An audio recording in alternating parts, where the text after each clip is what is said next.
typing all day doesn't seem dangerous until you start hurting in your wrists, elbows, and shoulders.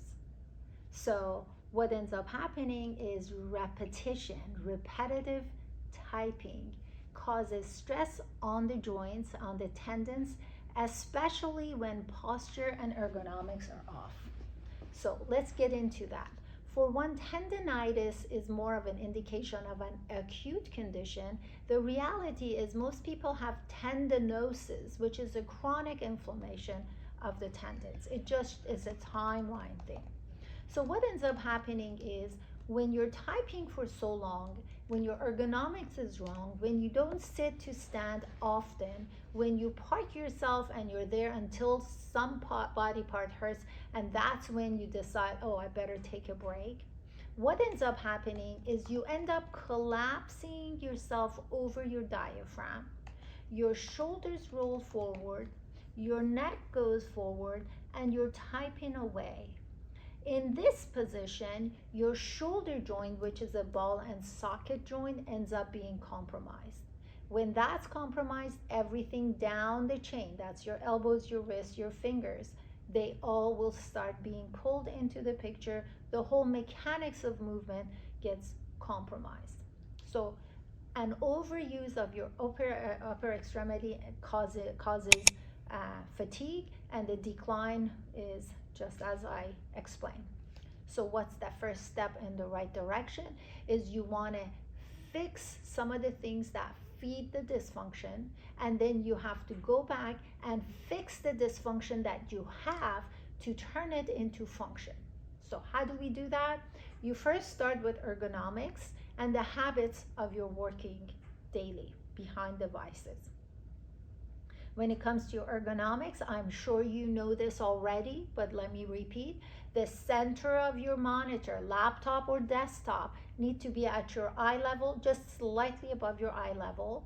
You want to make sure that your wrist and your elbows are on a straight line. So typing with your wrist higher, or holding your shoulders up, or resting your elbows on an armrest is not a good idea. Make sure the keyboard is as wide as your shoulder width so it doesn't encourage your elbows coming closer to your body, because the moment that happens, it's much easier to roll the shoulders forward and end up getting yourself in trouble. You want to go from sitting to standing and alternate every 30 minutes. I know you've got a lot of stuff to do, but this is the body that needs to provide for you, and you need to watch out for it. You want to sit on an exercise ball, that's the best way, and alternate to standing up. If you have a comfortable chair and you are adamant about using it, make sure you sit on an air disc, because that provides a little bit of instability, which stimulates the part of your brain that says upright against gravity. Stimulation of that part allows your brain to continue being active. When you're in this position and don't change, that part of your brain shuts down, and so it leads to further dysfunction. So that's one.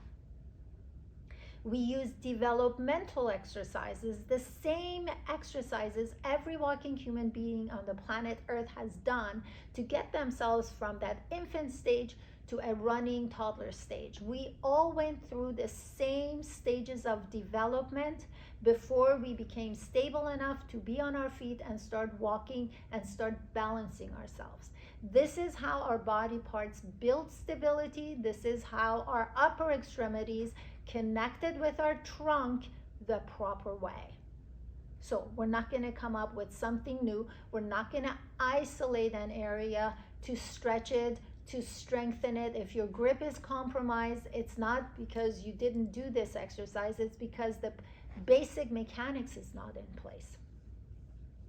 The first step in the right direction before you do developmental exercises is breathing. You may think it has nothing to do with your fingers, but it has everything to do with your trunk stability.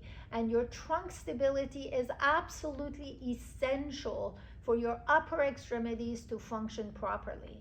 Your trunk provides the socket to the upper extremity, and when the socket does not play with the ball, your shoulder joint is a ball and socket joint, then the upper extremity is off commission and everything down the chain will be inflamed, irritated, in pain, tendonitis turning into tendinosis.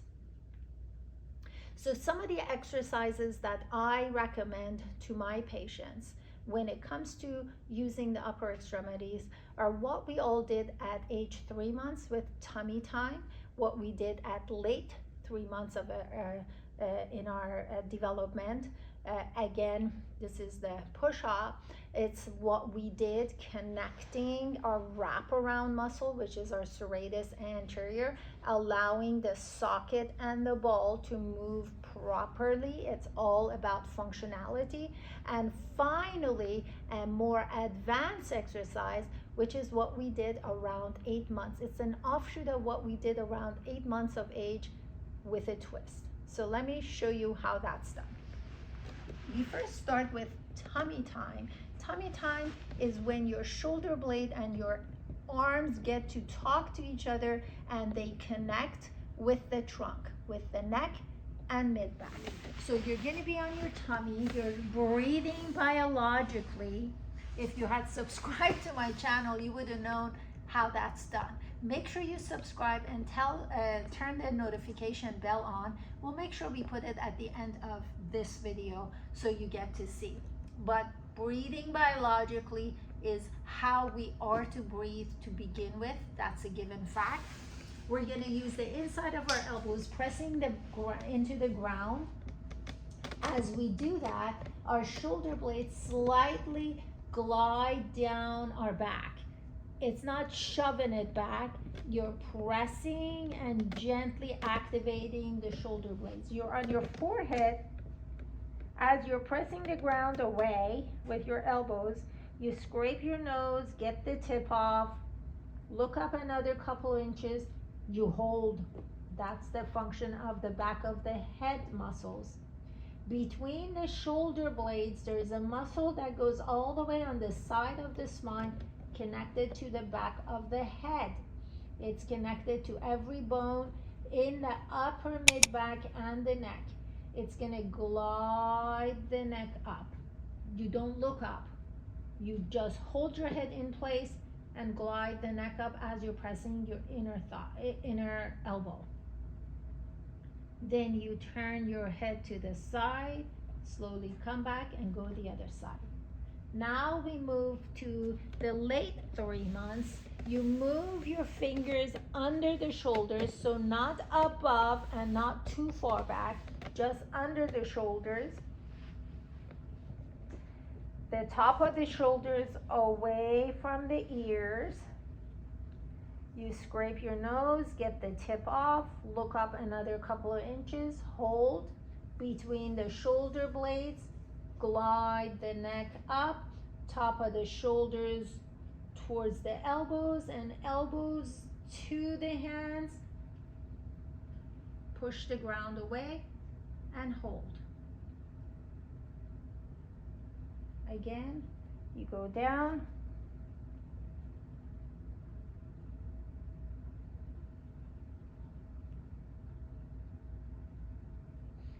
You're learning to use your shoulder, your elbow, and your wrist, and how they will connect to your trunk.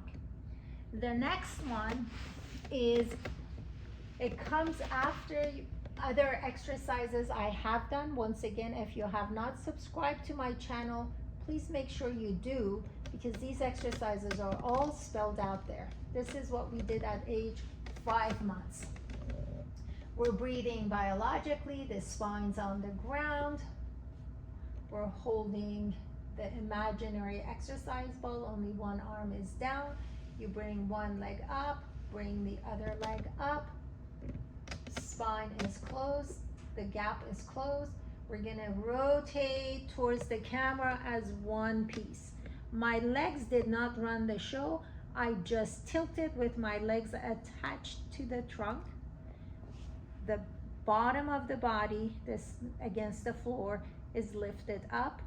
It's not collapse, and it's not the top that's pulling it up. It's the arm pressing to the ground. I'm activating my serratus anterior, my wraparound muscle in my armpit. When it's time to go back, I'm pressing on the floor and I return back. We do the same.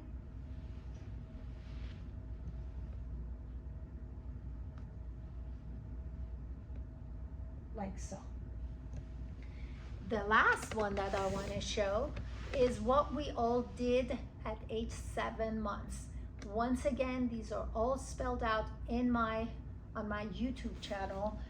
So you can type in 7 months, and this is 8 months, right? So you go from 7 months, which is this, to then the whole body goes towards the back wall because I'm pressing with my forearm, activating my underside, and I'm pushing up, and I go into that position.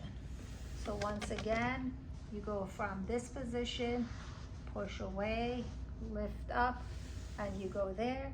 Now place your foot down. Now this is the offshoot of 8 months with a rotation. What I would like for you to do is, in this position, place your hand in your armpit so you can see that you're rotating your body forward and pushing back. So the body is rotating forward and the body is rotating back, but you are not going to be twisting or curving your mid-back at all. It's all you rotating as one unit, rotating forward, pushing back to come to neutral. It's very, very important to remember that when it comes to doing these exercises, there are certain principles that are in place. We're not just playing. This is not line dancing that we're stepping forward and stepping backward. There are certain things that need to be in place, so there's a lot of detail that goes into these things. We are doing something very important, and that is turning dysfunctional patterns of movement into functional patterns of movement. So please make sure you take the time to understand the details that go in it, and don't get discouraged by the level of details that need to be in place. The better you understand it, the better you can duplicate, the safer you are, and the better you get to utilize your body without damaging it. I hope this helped. Make sure you subscribe to my channel. Make sure you contact me if you have an ongoing joint related issues. Let's see what's going on. Thanks for watching.